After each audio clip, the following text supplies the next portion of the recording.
Reciba un saludo de paz y bien, Miss Nidia Muñante. En esta ocasión nos ha tocado la realización de un podcast. Estamos con los compañeros. La compañera Ruth nos está acompañando desde su casa. Creo que está en un tránsito hacia el hospital, al parecer, pero ella nos está escribiendo las preguntas puntuales. Bueno, soy Amir Santos Figueroa, Sociales sexto ciclo. Aquí tenemos al compañero Luis Alberto Quispeguaya y la compañera Melanie Reyes Mata. Ok, entonces iniciamos. Bueno, este podcast básicamente va a tratar del tema de la revolución industrial. Esta revolución que se dio entre los siglos XVIII y XIX, aunque en algunos países, cabe recalcar, empezó un poco antes. En Inglaterra empezó en el siglo XVII. Entonces, sin más preámbulos, sin más dilación, comencemos. A ver, primer bloque tú lo vas a tocar, pero ¿qué tal si hacemos una introducción? Veo por ahí algunos comentarios, creo que nos están haciendo que quieren una introducción a este tema, ¿no? Bueno, el primer bloque nos habla de la agricultura a la industria. Este bloque muestra cómo la transformación agrícola fue la base de la revolución industrial. Resalta la importancia del progreso técnico que en el campo y cómo esto desplazó a miles de campesinos, generando un nuevo tipo de fuerza laboral. Interesante lo que nos comenta la compañera Melanie. Bueno, en este episodio vamos a tocar temas de procesos históricos de la agricultura, ¿no? ¿Cómo pasa a todo ser de mano de obra a maquinarias? A maquinarias. Toda esta transformación que la humanidad vivió en esas épocas, exactamente.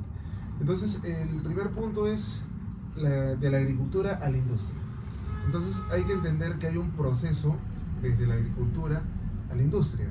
Y este proceso justamente se da porque con el tiempo se iban implementando nuevas tecnologías, lo cual ha ido llevando a que la humanidad vaya avanzando en cuanto a sus descubrimientos y mecanismos para hacer mejores trabajos. Y sabemos que mientras la población, la parte demográfica crecía, se requería de mayor capacidad de alimentos, mayor capacidad de repente de todas las industrias que hay. Entonces, esto justamente motivó a que se buscaran llegar a la industrialización, ¿no? Tenemos algunas preguntas acá de la compañera Ruth acerca del bloque 1. ¿Puedo proceder a leerlas? Sí, por supuesto. ¿De qué manera la revolución agrícola preparó las condiciones necesarias para el surgimiento de la revolución industrial? Ok, compañero Luis, las nuevas técnicas que fueron dadas para esto, ¿cuáles fueron? ¿Me puedes de repente ayudar? Bien, respondiendo a la pregunta de la compañera Ruth, yo voy a recalcar que la revolución agrícola permitió aumentar la productividad en el campo gracias a nuevas técnicas, herramientas y al uso de fertilizantes. Esto redujo la necesidad de mano de obra rural, provocando que muchos campesinos migraran a las ciudades en busca de trabajo. Porque recordemos, en la bloque 1 que comentó la compañera Melanie, más del 75% somos campesinos. Por eso llevó a ellos a ir a las ciudades en busca de trabajo, así que se generó una abundante fuerza laboral para las fábricas, creando las condiciones sociales y económicas necesarias para el inicio de la revolución industrial. Muy bien, entonces creo que podemos pasar al siguiente bloque, al bloque 2.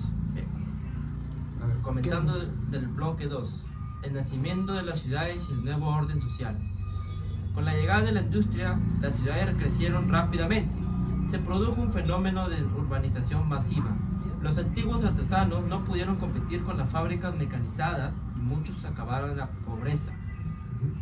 Bueno, entonces esto quiere decir que la urbe, o sea, la clase trabajadora, Fue la que más sufrió. También conocida como el proletariado, ¿no? Esa palabrita que muchos la han utilizado de repente en México, ¿no? Y el proletariado, en El Chavo, creo haberlo escuchado en estas series mexicanas bastante conocidas. Claro. Entonces todo esto surge a raíz de la revolución industrial, ¿no? Y qué interesante ver desde el bloque 1, el bloque 2, cómo nos resaltan que desde este punto, desde esa antigüedad, a pesar de todos los cambios que han sido muy positivos para nuestra sociedad y nuestra humanidad, también, sin embargo, ha afectado a muchas personas. Exacto. Afectando a la persona baja y favoreciendo a los dueños de la fábrica, claro, como son los bancos, comercios, quienes se consolidaron como la clase dominante. La clase burguesa. La clase burguesa. Efectivamente. Exacto, sí, muy interesante. Entonces, esta transición es lo que hemos conocido como el traspaso del capitalismo, el nuevo sistema capitalista que ha desplazado completamente al sistema feudal. Entonces, ahí termina la parte final del feudalismo, y aquí nacen las sociedades nuevas, que son las sociedades capitalistas, que hasta hoy en día siguen predominando. Entonces, hasta hoy día se sigue viendo. Imagínate, a pesar de que ya estamos en otra nueva era, todavía se siguen viendo esas cosas. Entonces vamos al bloque 3, sin más dilación. Bloque 3, las innovaciones tecnológicas. Entre los grandes avances destacan la máquina a vapor. Bueno, esto es por James Watt en 1769, que impulsó los trenes, los barcos, las fábricas, el ferrocarril, importantísima apartado en cuanto a la revolución del transporte para el comercio. La siderurgia, el uso del hierro, más adelante el acero, ¿no? Para el acero naval, justamente para las embarcaciones pesqueras. Entonces, en la minería, el carbón es lo que proporcionaba la energía necesaria para mantener en marcha toda la industria. Posteriormente esto ha sido reemplazado por el petróleo, ¿no? que hoy en día sigue predominando, aunque entendemos que en la actualidad se están buscando nuevos mecanismos más eficientes incluso para dejar de usar el petróleo. Entonces, todas estas innovaciones han permitido que aumentara enormemente toda la producción y que las consecuencias ambientales, ojo, ahí está el tema. Justo ese tema era lo que yo quería acotar. Hoy en día, en la actualidad, como siempre digo, la tecnología, la IA, las inteligencias nos invaden. Ya, pero si hablamos de ciertas tecnologías que utilizan algunas empresas, pueden ser dañinas como también pueden ser efectivas. Esto abre un gran debate, de verdad abre un gran debate en ver qué tan positivo y qué cantidad de impacto negativo y positivo ha tenido esto en nuestra sociedad actual, en nuestro ambiente, más que todo, en nuestro ambiente, ya que hoy en día estamos viendo un montón de fenómenos climáticos. Y mayormente todo es por la obra del hombre, del humano. Claro, yo recalco eso, ¿no? Porque mayormente eso nos está afectando al espacio y en nuestra cultura, nuestros espacios sociales profundos. Pero recalcando que en la actualidad existen lo que es las tecnologías nuevas. Por ejemplo, el inventor Elon Musk, que yo me he investigado, prácticamente está haciendo todo a través de energía. Ya no lo hace a vapor, ya no lo hace como lo anteriormente se creó en 1789. Lo que ellos crearon, esa máquina fue prácticamente a carbón, a gasolina, lo que hace que afecte nuestro aire soltando esos humos tóxicos. Entonces surge la pregunta, ¿estamos acaso con la inteligencia artificial en la tercera revolución industrial de repente? Eso es una pregunta retórica que nos podremos hacer todos. Bueno, continuando, entonces pasamos al bloque 4, ¿te parece, Melanie? Claro. Bloque 4. Causas del cambio. Este bloque ofrece una mirada analítica sobre por qué Inglaterra lideró la industrialización. Muestra la conjunción de factores económicos, políticos y culturales que hicieron posible el avance. Destaca cómo el pensamiento científico, ilustrado y racionalista impulsó el progreso científico, lo volví a repetir, demostrando que las ideas también pueden transformar el mundo. Eso es bastante interesante porque, como bien mencionabas un rato, Inglaterra comenzó lideró la industrialización, sí, mucho antes que en otros países, ¿no? Como en Francia. Y sabemos también que este sistema político establece que una burguesía emprendedora comience con el acceso al poder, ¿no? Hacia las revoluciones burguesas, ¿no? Eso es lo que ha ocurrido. Uno de los factores también que les ayudó a ellos en este avance fue su economía y también factores culturales. Exacto. Bueno, pasemos al siguiente bloque, al bloque 5. Claro, fue rápido y sencillo. Bloque 5. Consecuencias sociales y culturales. La revolución industrial trajo grandes avances, pero también generó desigualdades. Las condiciones laborales en las que fábricas eran duras, jornada de más de 12 horas, como en la actualidad se sigue viviendo, trabajo infantil y salarios muy bajos. Esto dio origen a los movimientos obreros y al nacimiento de los sindicatos. La vida urbana también cambió. Surgieron barrios obreros con hacimiento y enfermedades, pero al mismo tiempo aumentó el acceso a la educación, la medicina y nuevas formas de comunicación. En el plano ideológico se afianzó el capitalismo, mientras que el socialismo surgió como respuesta crítica frente a la explotación y la desigualdad. No sé si se acuerdan cuando tuvimos una clase con el profesor Meneses, que nos mencionó justamente sobre que esta revolución francesa ha influido mucho en cuanto a estos planteamientos de izquierda, ¿no? Y justamente esto se da porque es una respuesta crítica hacia esta desigualdad y explotación que había en esas épocas. Todas estas industrias te planteaban el siguiente asunto, ¿no? Tú vas a trabajar para mí, pero yo te voy a pagar tanto. Lo que quieras. Entonces, estas personas que han estado oprimidas, que es lo que seguimos viviendo, como bien mencionas, actualmente, es lo mismo que sí, seguimos viviendo en la actualidad. Esto se dio en esas épocas de repente de una manera muy fuerte, ¿no? Porque esto era en el ámbito de la minería, las minas de carbón y todas esas los personas. obreros eran las personas más afectadas, ya que eran las personas que siempre trabajaban arriesgando sus vidas con metales que eran muy pesados, que muchas veces les causaban la muerte, ya que ellos no entraban con los implementos que debieron ser necesarios, porque muchas veces se les explotaban. Podían brindarles la seguridad, pero no querían, porque para ellos era un gasto inútil en la mente de esas personas, sus jefes, mejor hoy dicho, en día está normado, está regulado. Bueno, yo sí, hoy en día, gracias a Dios, tiene un diplomado en seguridad y salud ocupacional, entonces sí he visto justamente que esto de las regulaciones que se hacen en la actualidad es más que todo porque la empresa tampoco quiere de repente las sanciones, justamente.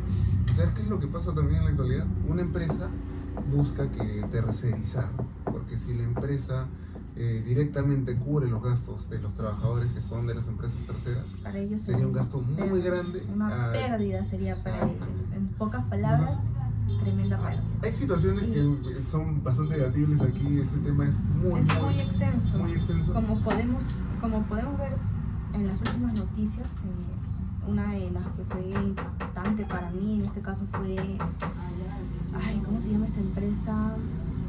Que derramó petróleo. Repsol. Y no se hizo responsable. No se hizo responsable cuando debía hacerse responsable. Y dije, no, que digamos, una empresa nunca va a ser responsable, porque ellos siempre van a buscar su beneficio de ellos, ¿no? De la población, de la gente, de sus trabajadores. Justo saben, porque hay algunas empresas que son corruptas, pero también tienen su lado buscan personas que quieran trabajar para ellos sin que le den la AFP, sin seguro, sin nada, sin contrato, con un trabajo jornal, sin contrato, efectivamente, con una paga mínimo. Estás dando el clavo justamente con todo lo que es la revolución industrial, porque justamente comenzaron esos trabajos por jornal, ¿no? Y otro, que los gobiernos, si quisieran regular y realmente hicieran avances en cuanto a la política, porque una política es muy diferente a una ideología, las cosas se podrían trabajar de otra manera y las empresas podrían regular los pagos correspondientes y no aprovecharse, como muchas veces hemos visto en todos los países de Sudamérica, sobre todo en nuestro querido Perú, que vemos un montón de desorganización y corrupción, sobre todo por parte del gobierno y el manejo de las empresas. Mucho abuso. Entonces, eso se debe trabajar, mayor parte de lo que estamos viendo en la actualidad, que es el tema de la delincuencia, que no queremos que haya delincuencia. Pero, bueno, no nos salgamos más del tema y nos vamos al bloque 6. Bloque 7. 6. Ah, 6. Sí. A ver, yo lo leo para Te toca a ti. hacerlo bastante abreviado. Bueno, segunda revolución industrial. Ya no estamos en la primera, sino estamos en la segunda revolución industrial. A mediados del siglo XIX comenzó una nueva etapa. El petróleo, la electricidad, el acero reemplazaron al carbón, que eran las principales fuentes de energía. La producción se modernizó aún más con el telégrafo, el teléfono, la bombilla eléctrica y el motor a combustión interna. El mundo se hizo más pequeño. Los transportes y las comunicaciones acercaron a los continentes, marcando el inicio de la globalización económica y cultural. ¿Sabes qué detalle me ha llamado muchísimo la atención? Que habían estas bombillas de gas en ese tiempo, ¿no? Que ya fueron reemplazadas posteriormente por la electricidad. Esto, ¿sabes a qué ayudó? A que los comercios se extendieran por más horas, porque antes tú de repente podías vender hasta las 3, 4, 5 y ya cuando era de noche ya no podías vender. Entonces, que haya justamente luz ayudó mucho a que se extendiera, ¿no? Y tú podías ir a comprar de noche quizás un producto que hasta el otro día recién podrías haber comprado. Eso es muy interesante. Mira, y recalcar acá que toda esa revolución industrial, a pesar de que ha sido muy productivo para nuestra sociedad y en muchos aspectos, ha sido un impacto negativo para las personas que trabajan, por ejemplo, en las panaderías. Ahora existen esas máquinas que ya van realizando la masa, inclusive el horneado, o sea, prácticamente todo lo hacen automáticamente. ¿Qué pasa? ¿Por qué están haciendo esto? Porque quieren ahorrar. Porque quieren ahorrar. Quieren ahorrar en trabajadores, ya que si ya de por sí se le está pagando lo mínimo a estos trabajadores, se le está dando lo peor, por así decirlo, los contratistas, al momento de ellos querer comprar o ingeniar una máquina, buscan ahorrarse en este costo, ya que es un costo menos a contratar ciento tantos trabajadores, ciento tanto para turno mañana, 100 para turno tarde, 100 para acá, 100 para acá, 100 para acá, ¿no? Ellos... Claro. Es así como funciona el capitalismo, Melanie. Pero de una u otra forma, ese sistema capitalista ha ayudado muchísimo al país, aunque no lo sea regulado como se debe. Eso justamente es lo que hay que recalcar. Entonces, bueno, pasaremos al punto número 7. Esa revolución debería tomar en cuenta a esas personas, de cierta manera. De todas maneras, lo debe tomar en cuenta. Bueno, bloque 7 lo lees tú, Luis. Continúo yo con el bloque 7 y el último bloque.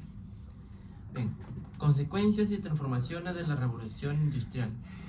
La locomotora inventada en 1829 por George Stephenson funcionaba con una máquina de vapor y se aplicó también a la navegación, marcando un punto de inflexión en el transporte terrestre y marítimo. La revolución industrial significó un cambio radical en el modelo económico, dando origen al capitalismo moderno, basado en la